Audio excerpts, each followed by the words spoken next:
Forward, I want to talk about this terrific book that came out a couple of years ago by Marc Shapiro, Changing the Immutable, How Orthodox Judaism Rewrites Its History. First of all, a little history from me. I became interested in Judaism in the fall of 1988 when I started listening to Dennis Prager's talk show host on KBC radio in Los Angeles when I was at UCLA. And I was really impressed with the Jews I got to know at UCLA, and I was really impressed with Dennis Prager. And I thought, wow, here is a straight talker, sharpshooter, someone honest and admirable. And many of the Jews I met at UCLA were similarly straightforward, straight talking, admirable, intellectual people. And I come from a background in Seventh-day Adventist Christianity. My father has 2 PhDs in Christian theology, so I'd grown up in these Seventh-day Adventist shtetls, both at Avondale College outside of Sydney in Australia, and then in the Napa Valley at Pacific Union College.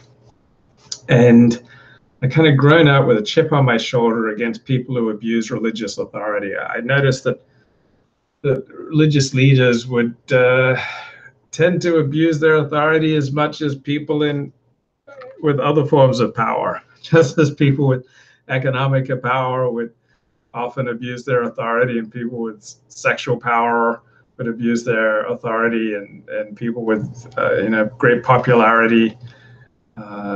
So I had a particular kind of chip on my shoulder against the abuse of religious authority, because there was something in me that regarded religion as holy.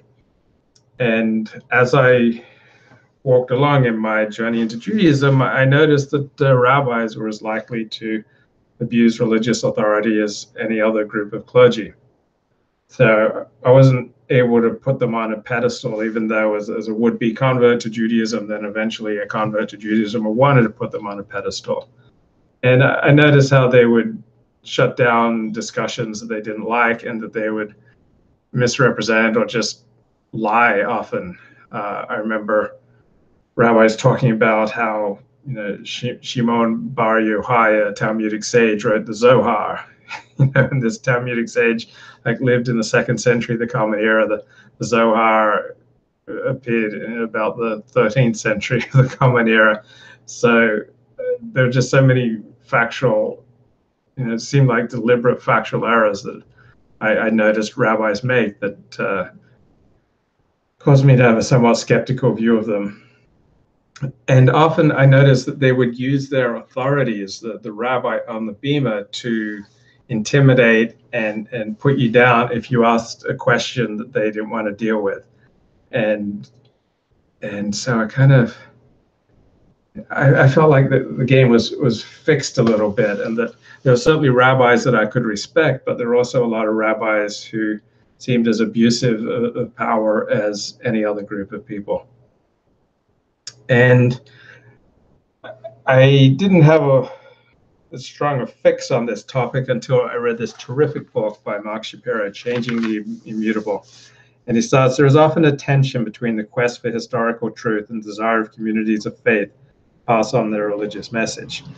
And one of the things I noticed when I was getting into Judaism is that a lot of Orthodox rabbis would treat God's revelation of Mount Sinai, the giving of the Torah at Mount Sinai, as though it was as much of a historical fact as that George Washington was the leader of the American Revolution, or that Abraham Lincoln was the leader of the North in the Civil War against the South. And these rabbis would say, well, this divine revelation was witnessed by 2 million people. The Christian revelation was only witnessed by a few dozen people, and Muhammad's revelation of the Quran was witnessed by very few people. Therefore, obviously, Judaism is more true than these other religions. And I never found that convincing, because the revelation of the Torah at Mount Sinai took place 3,200 years ago. There was no independent verification of that, as there was no independent verification of the origins of Christianity or of the origins of Islam. So I thought like this is obviously a faith statement, and to try to treat it as indisputable historical fact is just strains all credibility. Lifestyles and outlooks often change drastically over the generations, while the traditional religious mindset views itself as carrying on the values of the past, the latest link in a lengthy chain. Before the rise of modern historical scholarship, this was an issue that rarely, if ever, came to the fore. Yet now, when we are so much more attuned to the past and the study of history is an important part of our lives, there's no escaping the fact that tradition and history are often at odds with one another. And there was a terrific review on Amazon.com about this book by Marc Shapiro, and it's just a one-sentence review about the book. It's interesting reading for those who want to know the politics of who controls whom. So the themes that we're talking about here apply to the political world and to all sorts of different social dynamics, not just the world of Orthodox Judaism. Jacob Katz put the matter bluntly when, as a young student in Germany, he declared that there is no Orthodox history. Meaning Orthodox, that literal meaning of the word, is one true belief. And Orthodox Judaism is the name that the reformers of Judaism in the 19th century gave to the traditionalists. And then eventually the traditionalists came to embrace Orthodox, but that's what Orthodox means, one true belief. And so when you take dogmatic assumptions to telling of history, then you're not really telling history, you're telling tradition or storytelling. So from my perspective, when I want to know about biology, I go to biologists. When I want to know about history, I go to historians. When I want to know about religion, I go to religious scholars. When I want to hear from exponents of the Jewish religion, I'll go to rabbis, but I do not look to rabbis for geological truth or astronomical truth or historical truth. There's nothing inherent in being a rabbi that gives you any special insight into historical truth, for example. One who studies the Jewish past and wishes to be taken seriously as a historian cannot, for dogmatic reasons, declare ahead of time what his research will reveal. So if you put your Orthodox Judaism ahead of normative standards of historical scholarship, then you're no longer a scholar. You're no longer an historian. You are someone else, some different category. Yet in the eyes of many Orthodox religious leaders, this is precisely the type of history that is needed, and it is what the masses must be indoctrinated in. Call it Orthodox history. Okay, it's similar to communism in that the communists wanted to instill a particular view of history against all facts in their communist countries, and it's similar to I guess what social justice warriors want to do in the West today is they want to keep reimagining history, ignoring the facts, but try to present it in a way that inculcates the social justice warrior point of view. Call it Orthodox history, Haredi history. Haredi means super traditional Orthodox Judaism, or any other name. Recent decades have seen a virtual explosion of works of this nature. They all diverge, some drastically, from how history is approached in the academy and can be seen as a counter history. It's a little bit like facts and alternate facts, to quote a modern political advocate, Kellyanne Conway, when fighting with CNN, and confronted with certain facts that were uncomfortable for the point of view that she wanted to represent, Donald Trump's point of view. She said, well, there are alternative facts. Chaim Soloveitchik has described the genre as follows. Didactic and ideological, this history filters untowards facts and glosses over the darker aspects of the past. Indeed, it often portrays events as they did not happen. Okay, if you pick up a typical book of Orthodox history, it will portray events that did not happen. So does memory. Memory, however, transmutes unconsciously, whereas the writing of history is a conscious act. But this intentional disregard of fact in ideological history is no different from what takes place in moral education, as most such instruction seems to entail misrepresentation of a harsh reality. You teach a child, for example, the crime does not pay.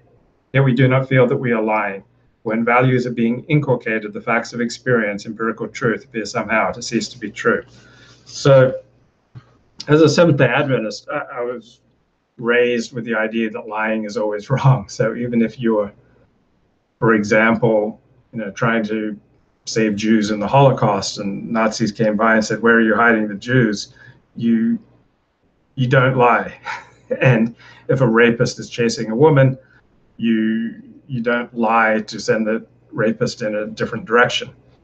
And I appreciated Judaism's more, what seemed to me, more sophisticated view that there's certainly a time for lying, that not all lying is necessarily wrong, and that if to preserve a life you need to lie, you lie, or if to preserve someone from being badly mistreated, you lie.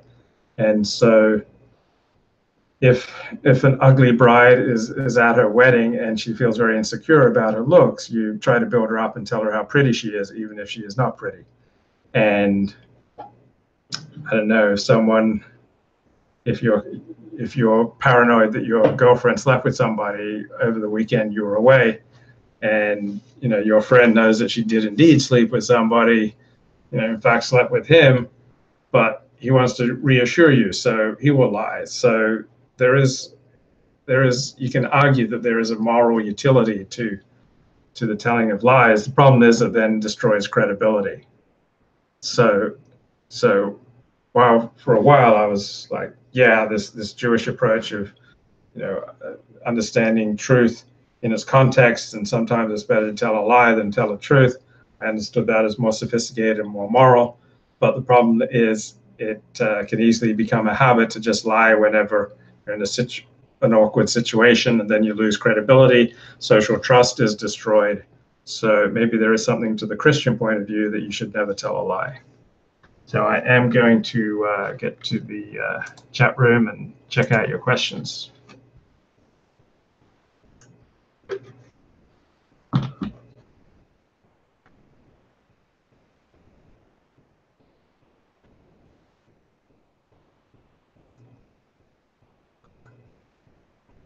So Provider says, don't you get a hard time by Jews? It seems as they would view your white nationalism as a threat. Well, actually, according to that Ryan Falk essay that I referenced from the Alternative Hypothesis, 95% of Jews in America, anyway, identify as white. And also, overwhelmingly, Jews feel closer to whites than to any other racial group. And when you break down most political questions and questions of immigration, the differences between Jews and whites are no more significant than the differences